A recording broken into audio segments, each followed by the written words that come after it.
سیدنا عمر بن خطاب رضی اللہ تعالیٰ عنہ اشراف قریش میں سے تھے۔ زمانہ جاہلیت میں سفارتکاری کا شعبہ آپ کے خاندان سے متعلق تھا، یعنی جب اہل قریش کی کسی دوسرے قبیلے سے لڑائی ہو جاتی تو آپ ہی کے بزرگوں کو سفیر بنا کر بھیجا جاتا، یا جب تفاخر نسب کے اظہار کی ضرورت پیش آتی تو اس کام کے لیے بھی آپ ہی کے بزرگ آگے نکلتے تھے۔ حضرت عمر رضی اللہ تعالیٰ عنہ کا لقب۔ امام ابن شہاب الزہری رحمۃ اللہ علیہ بیان کرتے ہیں کہ ہمیں یہ بات پہنچی ہے کہ سیدنا عمر رضی اللہ تعالیٰ عنہ کو سب سے پہلے اہل کتاب نے الفاروق کہا تھا۔ امام ابن شہاب الزہری رحمۃ اللہ علیہ کی بات کی تائید سیدنا عبداللہ بن عمرو بن العاص رضی اللہ تعالیٰ عنہ کی درجہ ذیل روایت سے بھی ہوتی ہے۔ سیدنا عبداللہ بن عمرو رضی اللہ تعالیٰ عنہ بیان کرتے ہیں، غزوہ یرموک کے دن میں نے اہل کتاب کی بعض کتب میں یہ بات دیکھی کہ ابو بکر رضی اللہ تعالیٰ عنہ الصدیق یعنی کہ بہت زیادہ سچے ہیں، تم نے ان کا یہ نام رکھ کر درستی کو پا لیا، اور عمر رضی اللہ تعالیٰ عنہ الفاروق یعنی کہ حق اور باطل کے درمیان فرق کرنے والے ہیں، وہ گویا لوہے کے بنے ہوئے ہیں، اور تم نے ان کا یہ نام الفاروق رکھ کر درستی کو پا لیا ہے۔ سیدنا عبداللہ بن عمرو رضی اللہ تعالیٰ عنہ کے بیان کردہ اس واقعے سے معلوم ہوا کہ اہل کتاب کے ہاں یہ بات مشہور و معروف تھی کہ سیدنا ابو بکر رضی اللہ تعالیٰ عنہ الصدیق ہے اور سیدنا عمر رضی اللہ تعالیٰ عنہ الفاروق ہیں۔ حضرت عمر رضی اللہ تعالیٰ عنہ کی پیدائش۔ امام ابن عبد البر رحمۃ اللہ علیہ فرماتے ہیں، سیدنا عمر رضی اللہ تعالیٰ عنہ عام فیل کے 13 سال بعد پیدا ہوئے۔ امام ابن عبد البر رحمۃ اللہ علیہ کی تائید درج ذیل اقوال صحابہ سے بھی ہوتی ہے۔ کاتب وحی سیدنا امیر معاویہ رضی اللہ تعالیٰ عنہ فرماتے ہیں، سیدنا عمر رضی اللہ تعالیٰ عنہ شہید ہوئے تو ان کی عمر 63 سال تھی۔ امام ابن حبان رحمۃ اللہ علیہ بیان کرتے ہیں کہ سیدنا ابو بکر صدیق رضی اللہ تعالیٰ عنہ کی مدت خلافت 2 سال 3 مہینے اور 22 دن ہے، اور سیدنا عمر رضی اللہ تعالیٰ عنہ کی مدت خلافت 10 سال 6 مہینے اور 4 دن ہے۔ اس ساری بحث کا خلاصہ یہ ہے کہ سیدنا ابو بکر صدیق رضی اللہ تعالیٰ عنہ رسول اللہ صلی اللہ علیہ وسلم سے تقریباً 2 سال اور 3 مہینے چھوٹے تھے، اور سیدنا عمر رضی اللہ تعالیٰ عنہ رسول اللہ صلی اللہ علیہ وسلم سے تقریباً 12 سال اور 10 مہینے چھوٹے تھے۔ حضرت عمر رضی اللہ تعالیٰ عنہ کا جسمانی اوصاف۔ سیدنا عمر رضی اللہ تعالیٰ عنہ دراز قامت اور مضبوط جسم کے مالک تھے۔ سر کے اگلے حصے کے بال گرے ہوئے تھے، رنگ خوب سفید تھا، آنکھیں سرخ تھیں، چہرے پر داڑھی ہلکی اور مونچھیں گھنی تھیں، اور ان کی رنگت سرخی مائل تھی۔ سکا تابعی زر بن حبیش رحمۃ اللہ علیہ فرماتے ہیں، میں نے عید کے دن سیدنا عمر رضی اللہ تعالیٰ عنہ کو مدینہ منورہ میں دیکھا کہ وہ بھاری جسم والے تھے جو دکھنے میں اچھا محسوس ہو۔ سر کے اگلے حصے پر بال نہیں تھے، طویل القامت تھے، گویا سواری پر سوار ہوں اور لوگوں کی طرف دیکھ رہے ہوں۔ دونوں ہاتھوں میں یکساں قوت و طاقت تھی جس سے چاہے کام لیں۔ سیدنا عمر رضی اللہ تعالیٰ عنہ داڑھی کو رنگا کرتے تھے، جیسا کہ سیدنا انس بن مالک رحمۃ اللہ علیہ فرماتے ہیں کہ سیدنا عمر رضی اللہ تعالیٰ عنہ داڑھی کو مہندی کے ساتھ رنگتے تھے۔ حضرت عمر رضی اللہ تعالیٰ عنہ کی والدہ محترمہ۔ سیدنا عمر رضی اللہ تعالیٰ عنہ کی والدہ محترمہ کا نام حنتمہ بنت حشام اور آپ کی نانی کا نام شفا بنت عبد قیس بن عدی ہے۔ سیدنا عمر رضی اللہ تعالیٰ عنہ کی بیویاں: زینب بنت مزعون رضی اللہ تعالیٰ عنہ، یہ سیدنا عثمان بن مزعون رضی اللہ تعالیٰ عنہ کی بہن ہے۔ ان کے بطن سے سیدنا عمر رضی اللہ تعالیٰ عنہ کے 2 بیٹے اور 1 بیٹی پیدا ہوئی۔ پہلے بیٹے کا نام سیدنا عبداللہ بن عمر رضی اللہ تعالیٰ عنہ، دوسرے بیٹے کا نام سیدنا عبد الرحمن بن عمر رضی اللہ تعالیٰ عنہ، تیسری بیٹی کا نام ام المؤمنین حفصہ بنت عمر رضی اللہ تعالیٰ عنہ، دوسری بیوی کا نام ام کلثوم بنت جرول رضی اللہ تعالیٰ عنہ۔ ان کا نام ملیکہ بھی ہے۔ ان کے بطن سے سیدنا عمر رضی اللہ تعالیٰ عنہ کے 2 بیٹے تھے، ایک بیٹے کا نام زید بن عمر الاصغر، دوسرے بیٹے کا نام عبداللہ بن عمر۔ سیدنا عمر رضی اللہ تعالیٰ عنہ نے قبول اسلام کے وقت انہیں طلاق دے دی تھی۔ تیسری بیوی کا نام جمیلہ بنت ثابت۔ ان کے بطن سے اللہ تعالیٰ نے سیدنا عمر رضی اللہ تعالیٰ عنہ کو عاصم بن عمر نامی ایک بیٹا عطا کیا۔ چوتھی بیوی کا نام ام کلثوم بنت علی، یہ سیدہ فاطمہ رضی اللہ تعالیٰ عنہ کی بیٹی ہے۔ امام ابن سعد رحمۃ اللہ علیہ لکھتے ہیں کہ ان سے سیدنا عمر رضی اللہ تعالی عنہ کا ایک بیٹا زید بن عمر اور ایک بیٹی رقیہ بنت عمر پیدا ہوئی۔ دوستو صحیح بخاری میں بھی ہے کہ سیدہ ام کلثوم بنت علی بن ابو طالب سیدنا عمر رضی اللہ تعالی عنہ کے نکاح میں تھیں۔ پانچویں بیوی کا نام عاتقہ بنت زید، ان کے بدن سے آپ کا ایک بیٹا ایاز بن عمر پیدا ہوا۔ چھٹی بیوی کا نام ام حکیم بنت الحارث، ان سے سیدنا عمر رضی اللہ تعالی عنہ کی ایک بیٹی فاطمہ پیدا ہوئی۔ سیدنا عمر رضی اللہ تعالی عنہ کی لونڈیاں۔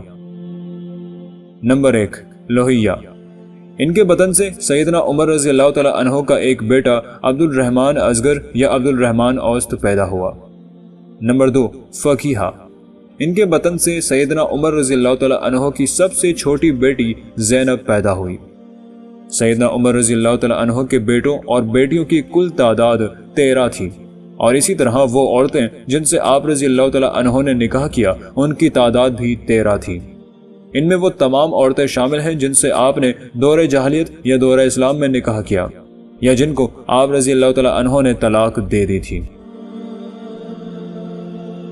عمر بن خطاب رضی اللہ تعالی عنہ زمانہ جاہلیت میں رسول اللہ صلی اللہ علیہ وسلم کی بعثت کے وقت قریش مکہ میں صرف 17 آدمی ایسے تھے جو لکھنا پڑھنا جانتے تھے۔ ان میں ایک سیدنا عمر بن خطاب رضی اللہ تعالی عنہ بھی تھے۔ چنانچہ سیدنا عمر رضی اللہ تعالی عنہ خود فرماتے ہیں، جب میں عیاش بن ابی ربیعہ اور حشام بن العاص رضی اللہ تعالی عنہ کے ساتھ ہجرت کا ارادہ کیا تو حشام بن عاص کو تو کفار نے روک لیا اور عیاش بن ابی ربیعہ میرے ساتھ مدینے آ گئے، لیکن ابو جہل بن حشام اور حارث بن حشام ان کو ہیلے بہانے سے قید کر کے دوبارہ مکہ لے گئے۔ انہوں نے سیدنا عیاش بن ابی ربیعہ کو آزمائش میں ڈال دیا تو وہ آزمائش میں مبتلا ہو گئے۔ سیدنا عمر رضی اللہ تعالی عنہ فرماتے ہیں کہ ہم کہا کرتے تھے، اللہ کی قسم جس نے خود کو آزمائش میں ڈالا اللہ اس سے نہ فرض قبول کرے گا نہ نفل، اور نہ ہی اللہ اس قوم کی توبہ قبول کرے گا جس نے اللہ کو پہچانا اور پھر کسی آزمائش کے پہنچنے کی وجہ سے کفر کی طرف لوٹ گئے۔ یہ باتیں واپس جانے والے وہ لوگ خود بھی اپنے بارے میں کہا کرتے تھے۔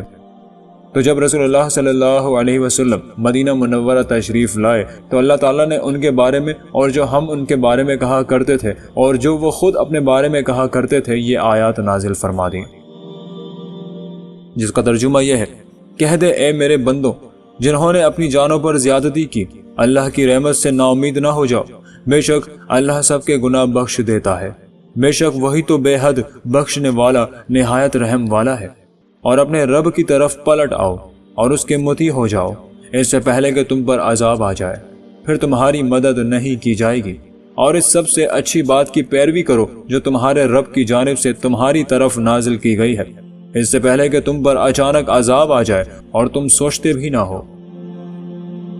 تو سیدنا عمر رضی اللہ تعالیٰ عنہ فرماتے ہیں، میں نے یہ آیات ایک کاغذ میں لکھ کر حشام بن العاص کی طرف بھیج دی۔ حضرت عمر رضی اللہ تعالیٰ عنہ کا بچپن میں اونٹ چرانا۔ سیدنا عمر بن خطاب رضی اللہ تعالیٰ عنہ بچپن میں اپنے باپ خطاب کے اونٹ چرایا کرتے تھے، جیسا کہ عبد الرحمن بن حاتب بیان کرتے ہیں کہ ہم حج یا عمرے کی غرض سے سیدنا عمر بن خطاب رضی اللہ تعالیٰ عنہ کے ساتھ تھے۔ جب ہم مکہ سے 12 میل دور زجنان نامی جگہ پر پہنچے تو آپ رضی اللہ تعالیٰ عنہ میری طرف متوجہ ہوئے اور کہا، یقیناً ایک وہ دن تھا کہ میں اسی گھاٹی میں اپنے باپ خطاب کے اونٹ چرایا کرتا تھا۔ وہ بہت سخت طبیعت کے مالک تھے۔ میں کبھی اونٹ چراتا اور کبھی لکڑیاں اکٹھی کرتا، اور آج میں نے اس حال میں صبح کی ہے کہ لوگ میری مثالیں دیتے ہیں، اور آج میرے اوپر سوائے اللہ کے اور کوئی نگران نہیں ہے۔ حضرت عمر رضی اللہ تعالیٰ عنہ کا تجارت کے پیشے سے منسلک ہونا۔ دوستو سیدنا عمر رضی اللہ تعالیٰ عنہ زمانہ جاہلیت میں بھی اور مسلمان ہونے کے بعد بھی تجارت کیا کرتے تھے۔ آپ رضی اللہ تعالیٰ عنہ نے جب ہجرت کا ارادہ کیا تو سیدنا عیاش بن ابی ربیعہ اور حشام بن عاص رضی اللہ تعالیٰ عنہ کو بھی اپنے ساتھ تیار کر لیا۔ سیدنا عمر رضی اللہ تعالیٰ عنہ فرماتے ہیں کہ حشام بن عاص تو مکہ ہی میں روک لیے گئے، لیکن جب ہم دونوں مدینے پہنچے تو ابھی ہم قباء کے قریب بنو عمرو بن عوف کے محلے میں ہی تھے کہ ابو جہل اور حارث بن حشام جو عیاش بن ربیعہ رضی اللہ تعالیٰ عنہ کی ماں کی طرف سے سگے بھائی تھے ہمارا تعاقب کرتے ہوئے سیدھے مدینے آ پہنچے۔ انہوں نے آتے ہی عیاش بن ابی ربیعہ سے کہا بھائی تیری ماں نے تیری جدائی میں نظر مانی ہے کہ وہ اس وقت تک نہ سر میں تیل لگائے گی، نہ کنگھی کرے گی اور نہ ہی سائے میں بیٹھے گی جب تک کہ تجھے دیکھ نہ لے۔ ان کی یہ دل فریب باتیں سن کر سیدنا عیاش بن ربیعہ کا دل ماں کے لیے بھر آیا۔ سیدنا عمر رضی اللہ تعالیٰ عنہ فرماتے ہیں، میں نے کہا، اے عیاش، اللہ کی قسم، تیری قوم کا ارادہ صرف تجھے تیرے دین سے باز رکھنا ہے، تم ان سے ہوشیار رہو اور ان کے چنگل میں نہ آؤ۔ اللہ کی قسم، جب جوئیں تیری ماں کو تکلیف دیں گی تو وہ خود بخود کنگھی شروع کر دے گی، اور جب مکہ کی گرمی اپنے پورے جوبن پر ہوگی تو تیری ماں خود بخود سائے میں آ جائے گی۔ سیدنا عیاش بن ابی ربیعہ نے کہا، مجھے جانے دیجیے، میرا وہاں مال پڑا ہوا ہے، میں اپنا مال بھی لے آؤں گا۔ سیدنا عمر رضی اللہ تعالیٰ عنہ کہتے ہیں کہ میں نے ان سے کہا، اے عیاش، اللہ کی قسم، یقیناً تو جانتا ہے کہ میں قریش کے مالدار لوگوں میں سے ہوں، میرا آدھا مال تم لے لو مگر ان کے ساتھ مت جاؤ۔ اس سے معلوم ہوا کہ سیدنا عمر رضی اللہ تعالیٰ عنہ تجارت کیا کرتے تھے، سو اسی وجہ سے اللہ تعالیٰ نے ان کو بہت سا مال عطا فرمایا تھا۔ کمزور ایمان والوں پر ظلم و جبر۔